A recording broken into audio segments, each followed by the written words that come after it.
October 28th. I knew, but of course I had to check it out by laying it on the terrain.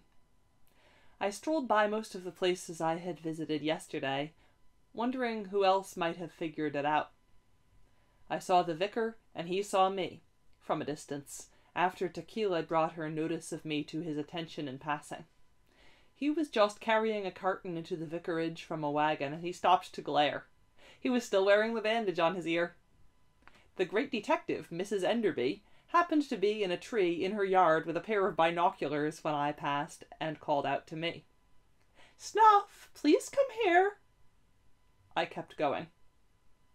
The sun was shining intermittently through masses of clouds.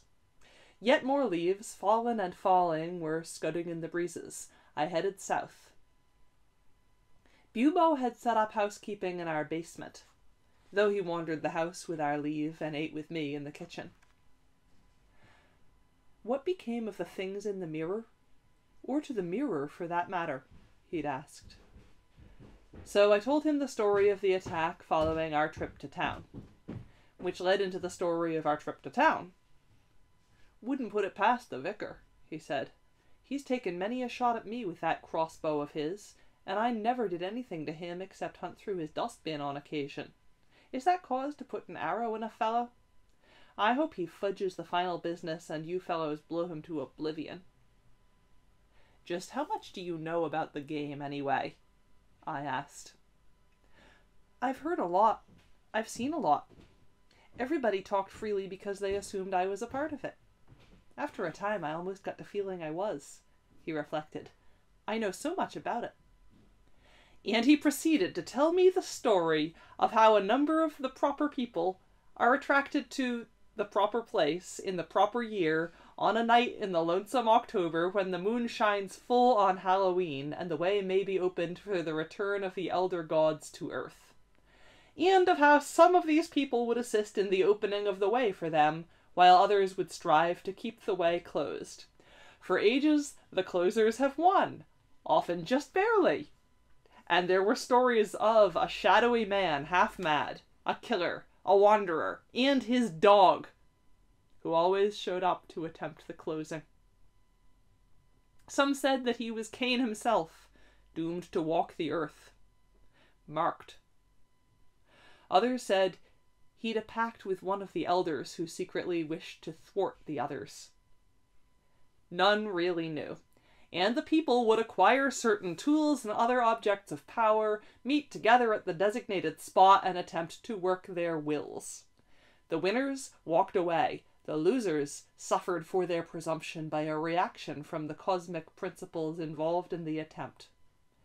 Then he named the players and their tools, adding an awareness of the calculation, of divinations, of magical attacks and defenses. "Bubo," I said. "You have impressed me as few have impressed me. Learning all that without giving yourself away." "Rats have strong survival instincts," he said. "I needed to know it to stay safe in the area." "No, you didn't," I said. "You could have remained out of it and gone about your business. The deception itself was a lot more dangerous." "All right. I got curious about all these cryptic comments I kept hearing.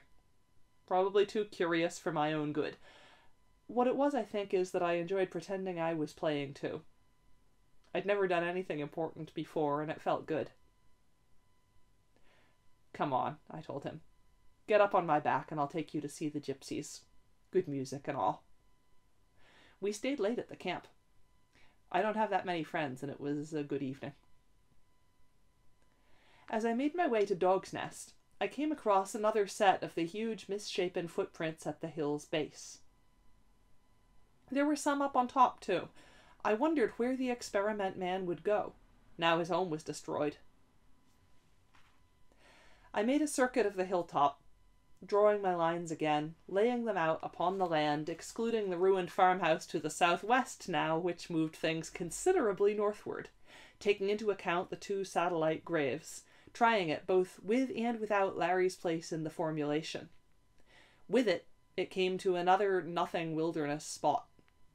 Without it, however, came a place already touched by the high powers. I was standing upon it. It was here, Dog's Nest, amid its broken circle of stone, where the final act would take place. Larry was just a friend of the court. I threw back my head and howled. The design was complete. On the rock where our earlier adventure had begun, the inscription flared briefly, as if in endorsement. I departed quickly, skipping upon the hill. Midnight. "I've found it, Jack," I said, and I told him Bubo's story.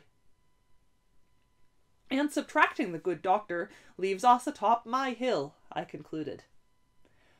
Of course, the others will divine it within the next few days. And the word will be passed. True, I can only remember one time when no one figured it properly. My, that was long ago. Yes, and we all sat down to dinner together, made a joke of it, and went our ways. Such things are rare. Indeed. I think this will be a close one, Snuff. So do I. And it's been a strange one from the start. This quality may carry through. Oh? Just a feeling. I trust your instincts. We must be ready for anything. Too bad about Jill and Greymalk. I've decided I will stay friends with them till the end, I said. He squeezed my shoulder. As you would. It's not like Dijon, is it? I asked. No. Many odd things have happened this time around, he said. Stiff upper lip, friend. That's how I smile, I said.